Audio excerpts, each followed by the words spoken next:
Welkom in Netgear en leuk dat je kijkt. In deze aflevering van Netgear Tips en Tricks gaan we het hebben over de vraag: wat is de toepassing voor Triband Access Points? Maar voordat ik dieper op deze materie inga, zal ik je eerst even laten zien wat ik met je ga bespreken in deze video. Eerst ga ik in op een nieuwe trend, namelijk de onbekabelde werkplek.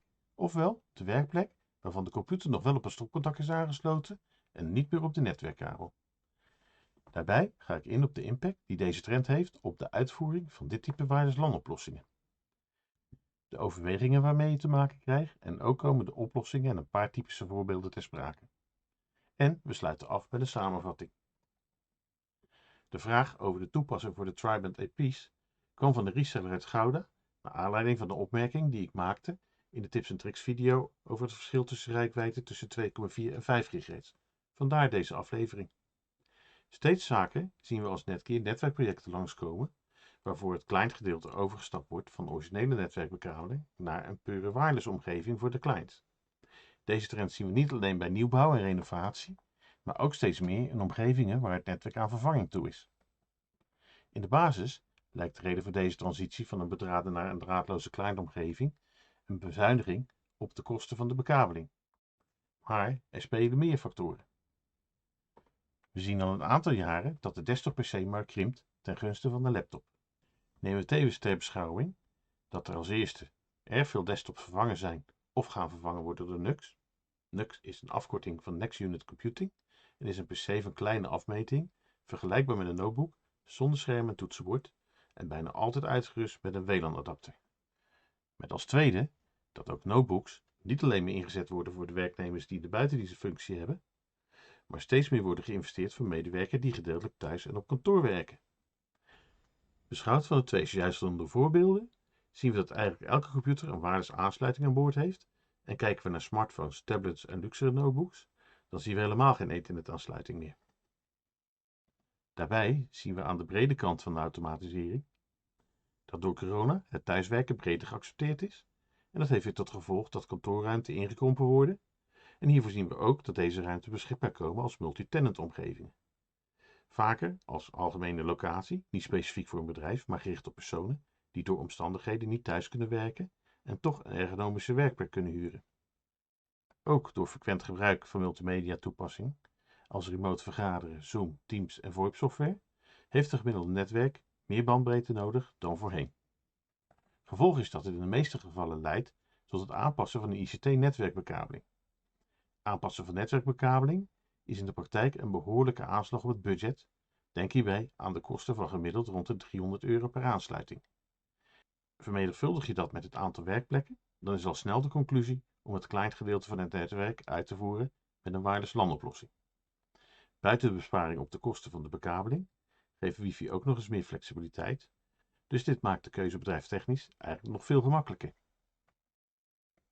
Maar wat is de invloed van deze trend op je netwerkinfrastructuur? En waar moet je bij deze situatie op letten?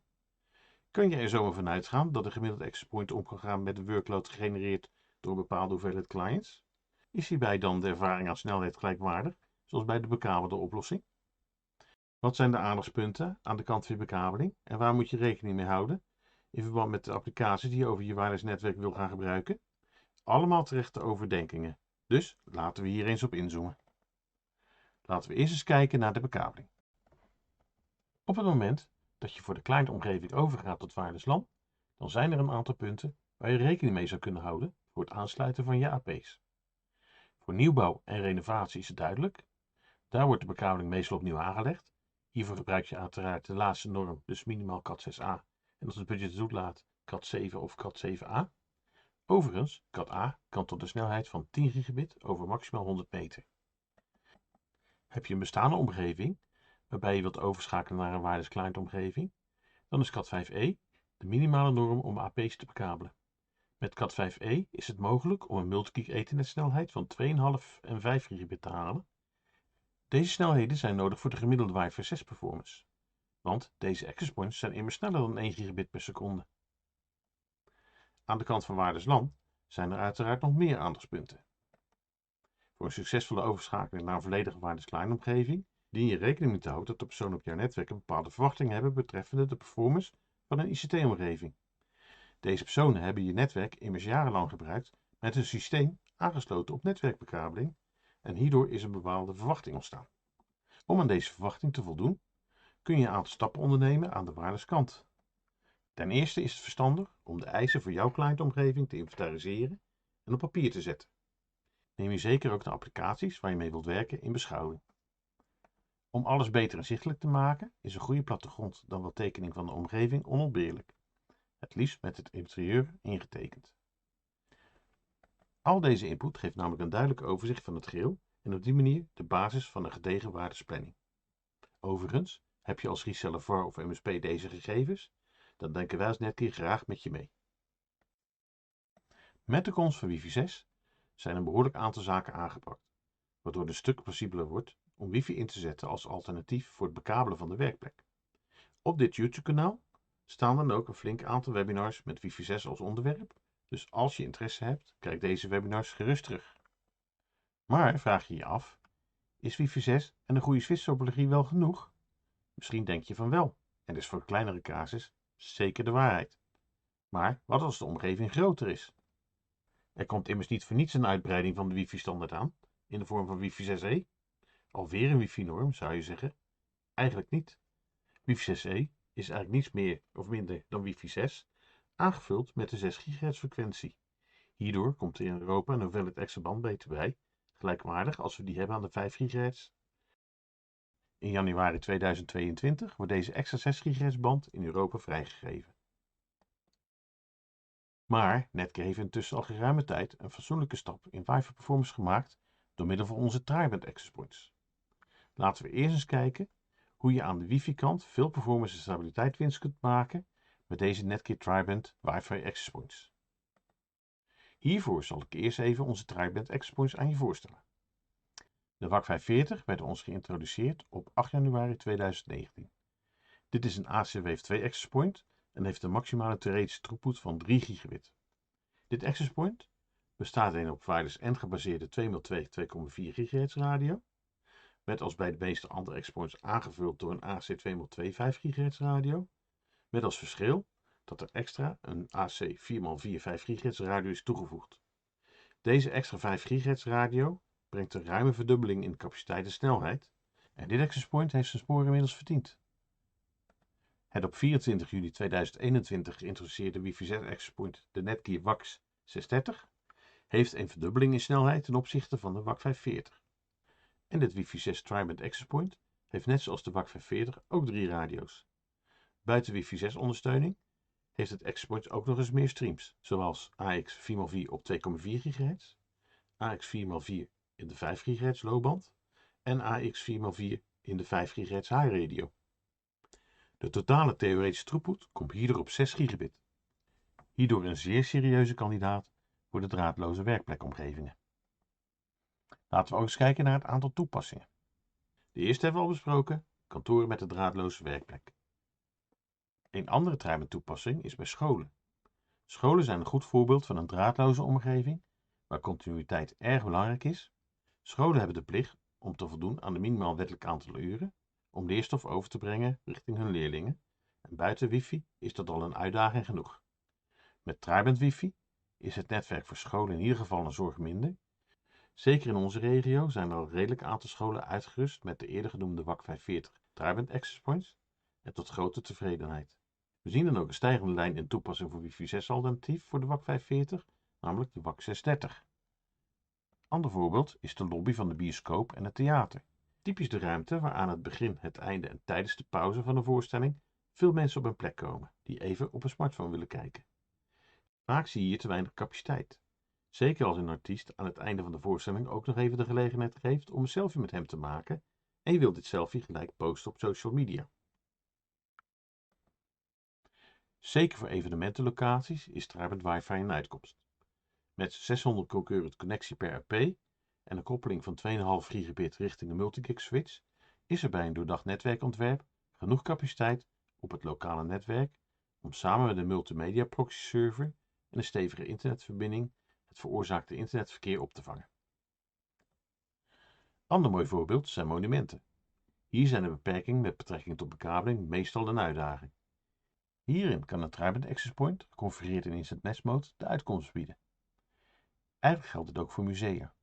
Hier hangen vaak al access points en als in de praktijk blijkt dat deze performance te wensen overlaat, dan is er achteraf niet van animo om extra kabels aan te leggen. Ook hier zijn 3-band access points een uitkomst. Niet te vergeten de horeca. Hier hadden ze al vrij snel door dat ze sterk afhankelijk zijn van wifi. Dit betekent dat er veel gelegenheden zijn waar ze al jaren een wifi-systeem hebben draaien. Komt er een tijd dat de AP's vervangen moeten worden vanwege de technologische veroudering, dan is een vervanging door Netgear Triband Access Points een degelijke oplossing. Eigenlijk kan ik nog wel een tijdje doorgaan met het oplepelen van voorbeelden, maar ik denk dat ik je verbeelding nu wel aan het werk heb gezet. Gaan we verder met een korte samenvatting. Wi-Fi 6 biedt sterke verbetering ten opzichte van de voorgaande Wi-Fi-versies. Dit geeft in de praktijk robuustere mogelijkheden dan voorheen. Ook voor bedrijven die geen netwerkbekabeling meer richting de werkplek wensen, schept Wi-Fi 6 een fatsoenlijke oplossing. Waar Wi-Fi 6 Triband Access Points nog een sterkere verbetering geven, zijn de omgevingen waar je in de mix relatief veel wireless AC en N-devices tegenkomt. Door de extra 5 GHz radio en de low balancing tussen de trage clients richting de 2,4 en de 5 GHz lowband, blijft er bij de 5 GHz radio meer bandbreedte beschikbaar voor de snellere clients. En zo win je veel extra airtime. Airtime is wifi-jargon voor capaciteit in de lucht. Werken of bevinden zich er meerdere wifi-clients op een geconcentreerd oppervlak, zoals bij de eerder genoemde toepassing als de eventlocatie, de lobby van het theater, het klaslokaal en het draadloze kantoor, dan heeft een Triband Access Point een goede voorsprong op een dual band access points in performance. En daarnaast kan een professionele wireless mesh oplossing de oplossing bieden voor een omgeving waar geen extra bekabeling meer aangelegd mag of kan worden. Met onze Netgear Multikick Ethernet switches kan je de capaciteit geboden door onze Triband wireless access points doorzetten naar je netwerkinfrastructuur en zo deze verkregen capaciteit zo goed mogelijk faciliteren.